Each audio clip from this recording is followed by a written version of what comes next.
So today I'm here to talk with you about parental alienation strategy number 9, confiding in your child. So I touched on this one in my last post.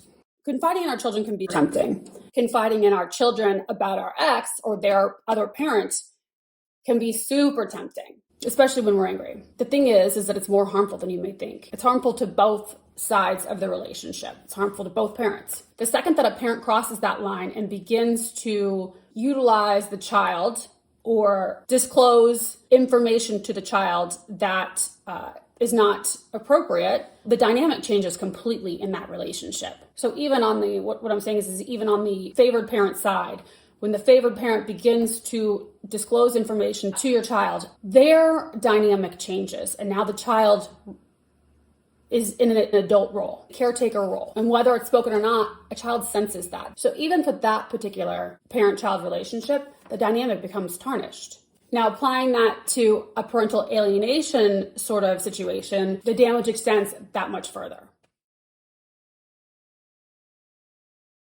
Confiding in the child just for the purposes of letting them know just who mom or dad really is, or with the intention to sway their child's current beliefs, or to provide evidence in order to back up a current story that they're trying to tell them, is clearly not okay. And it's severely damaging. Children need to idolize their parents. They need to feel like their parents are strong, loving super beings who, although are humans, they are innately good and smart and safe and all the other good things. This gives a child a sense of self, a sense of security, belonging, and a sense of self-respect and love, self-love. Each time a parent then tells secrets or adds a negative spin on the other person's character, their past life, their shortcomings, their honest mistakes even, it places a scar on the child's self-esteem and an imprint on the child's mind forever.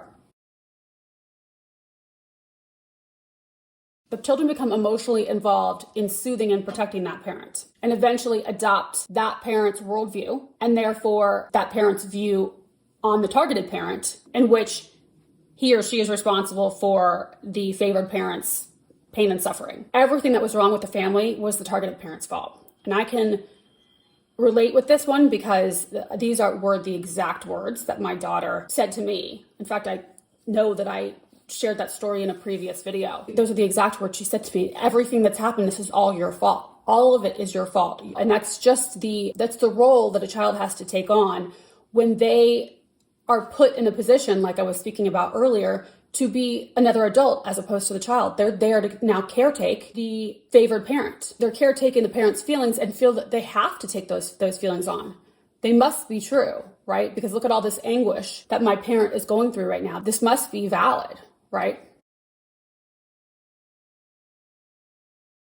So unless you have a situation similar to mine in where my ex had made it clear from the get-go, from day one, that he would be revealing everything that I'd ever done in my past to our, at the time, infant once she grew older. You're not going to know it from the other parent. The only way you're going to know that they may be confiding in your child is from your child, whether it's your child's actions and their attitude towards you has all of a sudden switched, or if it's that they actually come to you and say, mom or dad said blah, blah, blah, blah, blah about you, and now I'm mad at you, or whatever it is that they said. So a lot of the times the way that you'll see this is that there'll be a lot of borrowed scenarios using words that they may not have ever chosen or, ever heard before this, or things that don't even really matter to the child. The borrowed scenarios is usually a sign that the other parent is confiding in their child.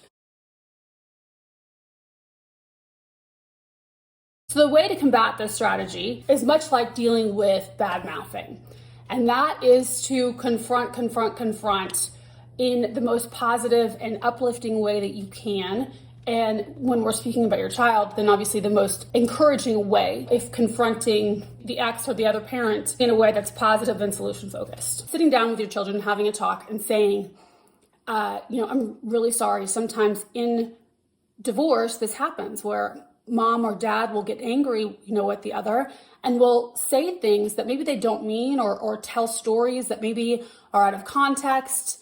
And it's just, I'd like to be able to give grace so that we can all move past this.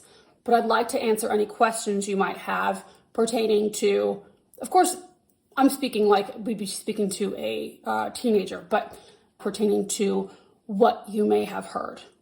And I really, really appreciate you coming to me with this information or with this concern so that we can clear this up, so that it's not something that's weighing heavy on your heart and in your mind. So just inviting them to come to you and ask the questions and keep the open line of communication, just like we've been talking about in the past videos. That is, of course, key to all of it is the open communication across the board, helping to put at ease any of your child's concerns for safety or for concerns about who they are as a person because of the character that your ex has been portraying you to be. Also, best to tell your child that you will not be participating in the same activity that your ex has, but not in like a better than way. More saying it for the benefit of your child.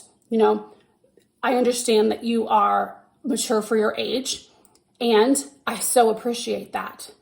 I also know how important it is for you to remain a child and not have that responsibility on your shoulders. I'm going to choose not to tell stories about your mom out of respect for you and who you are, because you deserve to appreciate both of your parents. So just saying it in a way that maybe is not accusatory of your ex, but at the same time, laying down the ground rules so that they understand that there's some structure there, there's some thought put into how you raise them, even at a young age.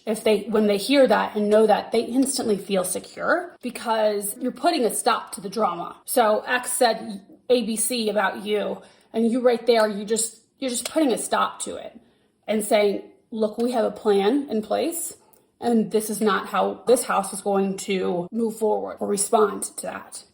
So again, at all costs, in front of your child, do everything that you can to not place blame. At the same time, be honest about the situation and what has happened. So that's as simple as that. I'll see you next time.